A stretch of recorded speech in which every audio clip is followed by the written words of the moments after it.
dalam episode Cubitin Podcast episode keempat dengan narasumber kita yaitu Kepala Bagian Kepesertaan BPJS Kesehatan Cabang Jakarta Utara, Bapak Budi Sulistiawan.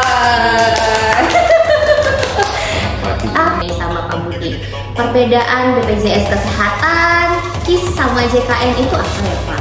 Dijelaskan dong Pak secara detail nih sebagai kabar kepesertaan nih. KIS sama JKN, kadang-kala orang taunya kartu BPJS Kesehatan. Ya, betul. Terus giliran sudah punya kartu BPJS Kesehatan. Sudah 98% ya Pak yang terdaftar ya di wilayah Jakarta Utara dan Pulau Seribu. Itu semuanya aktif nggak Pak statusnya? Tidak. Yang sudah punya, pastikan kartunya tetap aktif. Paling gampang download mobile JKN, cek yang tadi biru atau merah. Yang kedua, bagi yang tidak punya. Podcast.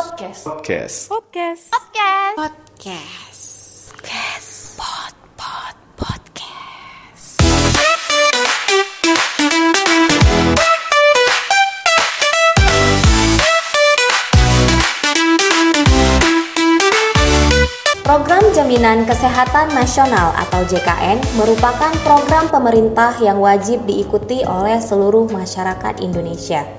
Dalam rangka optimalisasi perluasan kepesertaan menuju Universal Health Coverage atau UHC di tahun 2024, BPJS Kesehatan terus berupaya untuk memastikan seluruh masyarakat Indonesia telah terdaftar sebagai peserta JKN. Sampai dengan saat ini, di wilayah Jakarta Utara dan Kepulauan Seribu sendiri sudah sebanyak 1.870.215 jiwa penduduk telah terdaftar sebagai peserta JKN. Yang artinya, angka cakupan untuk peserta JKN sudah melebihi angka 98%. Hal ini dapat terwujud salah satunya karena BPJS Kesehatan, pemerintah Kota Jakarta Utara dan pemerintah Kabupaten Kepulauan Seribu memiliki komitmen dan tujuan yang sama. Dengan itu, sinergi dengan mudah dapat terjalin, begitupun dengan seluruh stakeholder yang terlibat dalam penyelenggaraan program JKN. Akan tetapi, tugas BPJS Kesehatan dan stakeholder belum selesai begitu saja. Karena tugas selanjutnya sudah menanti. Salah satunya adalah mempertahankan keaktifan kepesertaan dari seluruh peserta yang telah terdaftar untuk tetap aktif. Bagaimana caranya? Untuk itu, kita akan menggali dalam episode Cubitin Podcast episode keempat dengan narasumber kita yaitu Kepala Bagian Kepesertaan BPJS Kesehatan Cabang Jakarta Utara, Bapak Budi Sulistiawan. Selamat pagi Bu. Apa kabar Bapak? Baik. Terima kasih banyak ya Pak hari ini sudah menyediakan waktu luang yang super sibuk nih ceritanya ya kan, paling sibuk di antara kabak yang lain. Ya. Jadi hari ini kita mau ngobrolin apa nih ya Pak? Kira-kira 120 menit loh waktu tayangnya. Apa saja Bu? Silakan. Apa saja ya. Oke, ini kita mau langsung gimana Pak? Atau teman-teman Cubiters biasanya manggil Pak Budi apa nih? Boleh manggil apa nih? Pak Budi aja ya? Mas boleh. Mas Budi. Ya. Udah umumnya Pak Budi aja ya Pak ya? Ya. Oke deh. Nah, jadi kita sebelum bicara masalah Universal Health Coverage nih Pak, kita mungkin bahas dulu hal-hal yang basic ya Pak, yang sering kita temukan nih permasalahannya. Padahal basic, tapi ini sering banget nih kita temuin ya, padahal udah 10 tahun lebih ya Pak BPJS Kesehatan ya. Nah oke, jadi yang pertama nih, aku mau nanya nih sama Pak Budi, perbedaan BPJS Kesehatan, KIS sama JKN itu apa ya Pak? Dijelaskan dong Pak secara detail nih sebagai kabar kepesertaan nih. Ya, makasih Mbak Ume. Ya. Memang banyak yang belum paham bedanya BPJS Kesehatan, KIS sama JKN. Kadangkala orang taunya kartu BPJS Kesehatan. Ya, betul. Terus giliran sudah punya kartu BPJS Kesehatan, ada lagi tetangganya mengaku tidak punya kartu BPJS tapi punyanya kartu KIS yang hijau-hijau misalnya. Terus pas ditanya jaminan kesehatan tidak tahu. Nah, pertama bagi Bapak Ibu sekalian atau rekan-rekan atau adik-adik yang dengar podcast ini, sebetulnya nama programnya Jaminan Kesehatan Nasional, nama yang dicanangkan pemerintah. Kemudian KIS-nya adalah kartunya. Jadi semua kartu KIS itu terdiri dari kartu yang hijau-hijau, kemudian ada yang kartu-kartu yang misalnya diterbitkan oleh perusahaan, atau kartu yang askes yang kuning bagi yang dulu pernah punya askes dan sampai sekarang misalnya PNS atau mau pensiunan. Nah, BPJS Kesehatan adalah lembaganya, lembaga yang mengelola, lembaga yang ditunjuk sama pemerintah. Tapi tidak masalah kalau misalkan masyarakat taunya kartu BPJS Kesehatan, karena nggak apa-apa lah, namanya juga branding. Sama saja misalnya menyebut motor dengan sebutan salah satu merek, toh bagi kami hal-hal seperti itu seperti promosi gratis. Orang taunya kartu BPJS Kesehatan ya, artinya yang nempel di benak masyarakat adalah BPJS Kesehatannya. Sekalipun mungkin di beberapa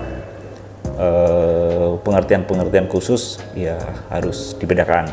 Tapi tidak masalah, yang penting masyarakat harus paham apa saja yang harus menjadi hak dan kewajiban kalau masyarakat punya kartu BPJS Kesehatan dalam tanda kutip, atau yang kalau kami sebut kartu KIS-nya, atau terdaftar sebagai peserta JKN kalau dalam istilah jaminan kesehatan. Begitu Mbak Ume? Iya betul, gitu ya Pak ya. Oke. Terus Pak gini, kan kalau misalnya di dalam program JKN sendiri nih Pak, kan ada segmen kepesertaannya ya. Nah, bisa nggak Pak didetailin lagi apa aja sih Pak jenis kepesertaannya? Ya, kalau di kepesertaan, kalau yang masyarakat tahu, pertama yang pasti ada di benak masyarakat pasti taunya kalau BPJS itu banyak kan yang gratis. Iya. Yang gratis itu ada dua, yang gratis ada yang ditanggung oleh pemerintah pusat atau APBN. Dan sekarang alokasinya kurang lebih sekitar 96 juta plus. Wow. Jadi bayangkan 200 penduduk kita berapa Mbak Ume? 201 juta. Bukan 180 lagi ya? Nah udah kan semakin hari semakin banyak. 180 itu zaman Roma Irama ya? Astagfirullah, terus kelihatan banget Bapak kelihatan berapa. Oke Bapak, kita lanjutkan. Ya, yang ditanggung pemerintah jadi 200 plus tadi, seperti tadi angka dari Mbak Ume, 96 juta lebih adalah ditanggung oleh pemerintah pusat lewat APBN. Jadi kalau ditanganinya oleh Kementerian Sosial data-datanya, kadang-kala keluar masuknya juga yang ribut juga karena ada keputusan dari Kementerian Sosial. Terus yang gratis yang berikutnya adalah yang ditanggung oleh Pemda. Di DKI ini ada namanya istilahnya penduduk yang didaftarkan oleh Pemda DKI. Nah, ini iurannya full dibayarkan oleh Pemda DKI. Kemudian yang lain yang bayar, misalnya yang bayar itu yang pelanggan existing kami dari zaman PT Askes, misalnya PNS yang kartunya kuning-kuning. Terus yang berikutnya yang dari perusahaan BUMN atau perusahaan swasta. Kemudian yang bapak-bapak yang dari TNI Polri juga sekarang sudah sejak 2014 sudah dijaminkan dalam JKN. Ini masuk dalam pekerja penerima upah. Kemudian ada lagi yang pensiunan, misalnya pensiunan PNS maupun pensiunan swasta boleh didaftar. Kalau yang PNS wajib didaftarkan, tapi kalau yang pensiunan swasta boleh didaftarkan secara kolektif. Kemudian ada lagi yang mungkin masyarakat